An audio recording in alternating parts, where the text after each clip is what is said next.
എന്തിനാണ് ഇസ്രായേലും അതുപോലെ തന്നെ ഇറാനും ഇപ്പോൾ പരസ്പരം ഏറ്റുമുട്ടിക്കൊണ്ടിരിക്കുന്നത്? ഈ രണ്ട് രാജ്യങ്ങൾക്കിടയിൽ നമ്മൾ നോക്കുകയാണെങ്കിൽ ഏറെക്കുറെ 2000-ഓളം കിലോമീറ്ററിൻ്റെ വ്യത്യാസമുണ്ട്. അതുപോലെ തന്നെ വ്യത്യസ്ത രാജ്യങ്ങളൊക്കെ തന്നെയും ഈ രണ്ട് രാജ്യങ്ങളുടെയും നടുക്ക് നമുക്ക് കാണാൻ സാധിക്കുന്നുണ്ട്.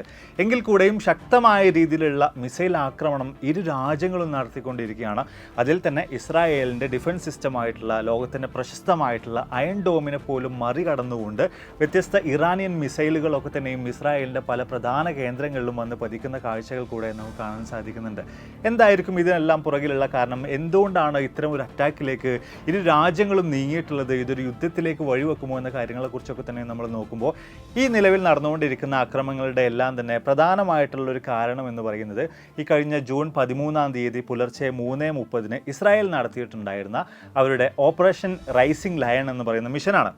അതായത് ഇറാനകത്ത് നുഴഞ്ഞു കയറിക്കൊണ്ട് ഇറാൻ്റെ അകത്ത് വെച്ചുകൊണ്ട് തന്നെ അവരുടെ ഡ്രോണുകൾ ഓപ്പറേറ്റ് ചെയ്തുകൊണ്ട് ഇറാൻ്റെ എയർ ഡിഫെൻസിങ് സിസ്റ്റത്തിനെ മുഴുവനും തകർത്തെറിഞ്ഞുകൊണ്ട് അതിനുശേഷം പിന്നീട് ഇസ്രായേലിൻ്റെ അതിനൂതനമായിട്ടുള്ള 200-ഓളം ഫൈറ്റർ ജെറ്റുകൾ ഉപയോഗിച്ചുകൊണ്ട് അവർ നടത്തിയിട്ടുള്ള ഒരു മിഷനായിരുന്നു, ഒരു അറ്റാക്കായിരുന്നു ഇത്.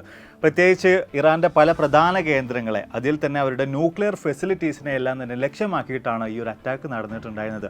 അപ്പോൾ ഇതിന് ശേഷം പിന്നെ പ്രത്യാക്രമണം എന്ന രീതിയിൽ തന്നെയാണ് ഇറാൻ തിരിച്ചടിക്കുന്നത്. പിന്നീടാണ് ഈ ഒരു കാര്യങ്ങളൊക്കെ തന്നെയും ഇപ്പോൾ നടന്നുകൊണ്ടിരിക്കുന്ന ഒരു അവസ്ഥയിലേക്ക് എത്തിച്ചേരുന്നത്. എന്തുകൊണ്ട് ഇത്തരം ഒരു അറ്റാക്കിന് ഇസ്രായേൽ മുതിർന്നു എന്ന കാര്യത്തെക്കുറിച്ച് നമ്മൾ നോക്കുമ്പോൾ വ്യത്യസ്ത കാരണങ്ങൾ നമുക്ക് അവിടെയും കാണാൻ സാധിക്കുന്നുണ്ട്. എസ്പെഷ്യലി അവിടെയും എടുത്തു പറയേണ്ട കാരണം എന്ന് പറയുന്നത് ഇറാൻ ആണവായുധം നിർമ്മിക്കാൻ പോകുന്നു എന്ന് പറഞ്ഞൊരു കാര്യം തന്നെയാണ്. അപ്പം വിശദമായിട്ട് ഈ കാര്യങ്ങളെക്കുറിച്ച് എല്ലാം തന്നെ ചർച്ച ചെയ്യുന്ന ഒരു വലിയ വീഡിയോ, ഒരു ലോങ് ഫോം വീഡിയോ നമ്മുടെ ചാനലിൽ നമ്മൾ അപ്ലോഡ് ചെയ്തിട്ടുണ്ട്. ഈ ഒരു വിഷയവുമായി ബന്ധപ്പെട്ട് കൂടുതൽ കാര്യങ്ങൾ നിങ്ങൾക്ക് മനസ്സിലാക്കണം എന്നുണ്ടെങ്കിൽ ആ വീഡിയോ ജസ്റ്റ് കയറി കണ്ടുവെക്കാം. ഞാൻ ഏതായാലും റിലേറ്റഡ് വീഡിയോ ആയിട്ട് ഇവിടെ കൊടുക്കുന്നുണ്ട്. അപ്പോൾ മറ്റൊരു ഇൻട്രസ്റ്റിംഗ് വീഡിയോയിൽ കണ്ടുമുട്ടാം.